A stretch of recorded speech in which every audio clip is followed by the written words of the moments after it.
Conditional rendering is just another way of saying show or hide something in my report based off of some user interaction or user input with the report. And Power BI actually gives you a really simple way to do this with a feature called a bookmark. So in today's video, I'm going to show you how to use bookmarks to create more interactive and dynamic reports.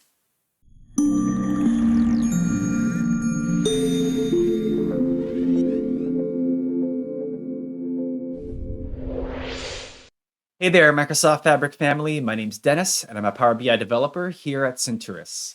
Okay, so conditional rendering. If you're coming from a tool like Cognos or Tableau, you've probably used a conditional block, a parameter, or a conditional style to manage what gets shown and hidden in your report as the user is interacting with it. And as I mentioned, Power BI gives you a really simple way to do this with a bookmark.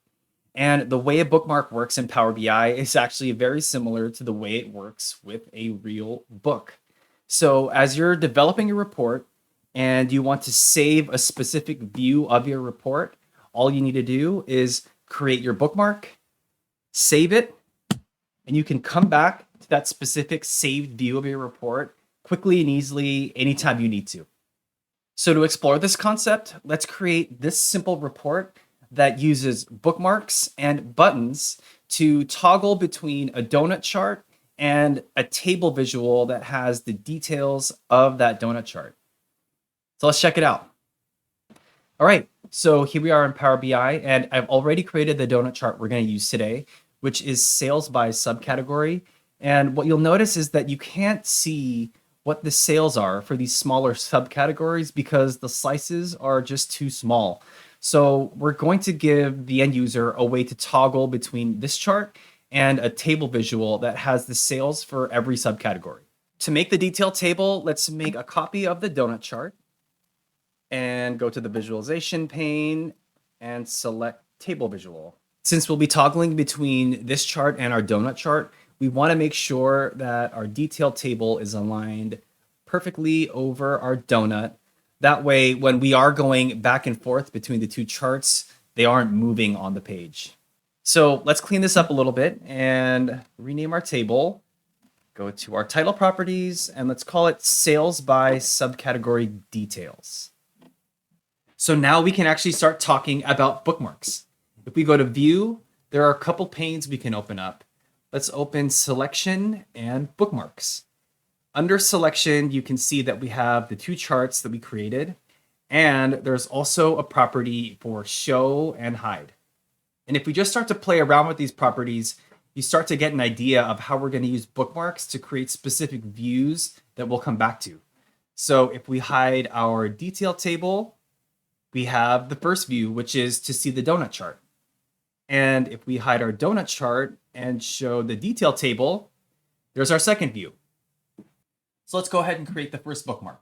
And we can use the current properties of showing the detail table and hiding the donut. So we'll go to our bookmarks pane, go to add, and we will rename this bookmark to show details because we are showing the details and hiding the donut chart. And for the second bookmark, all we need to do is hide our detail chart, show the donut chart, back to our bookmarks pane, add a new bookmark, and we will rename it to show donut. So now that we have our two bookmarks, we can click back and forth between them. And we actually have the functionality that we're looking for, where we can show the donut chart or show the detail chart, but we don't want the end user to have to go into the bookmarks pane and find the specific bookmark to get that result.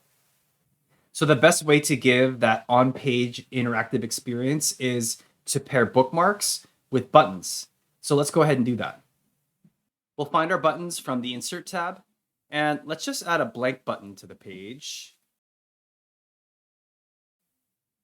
For the button text, let's change that to donut.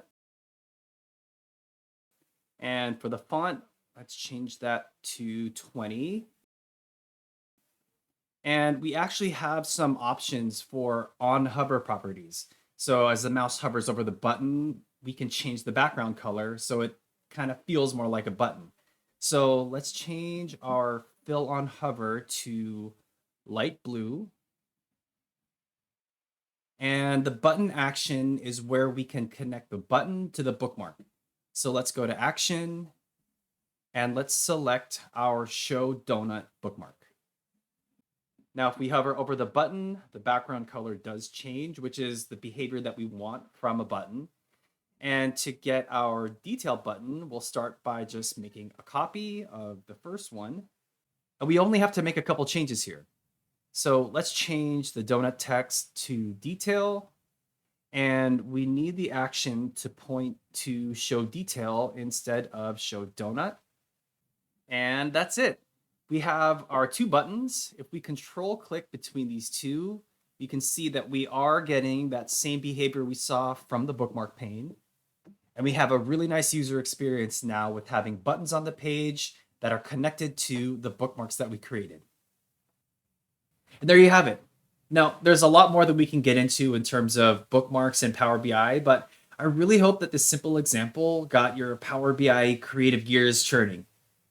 So if you want to learn more about this topic or any topic in Power BI, let us know in the comments.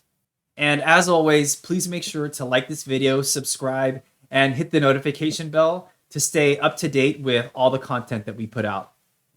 Happy visualizing!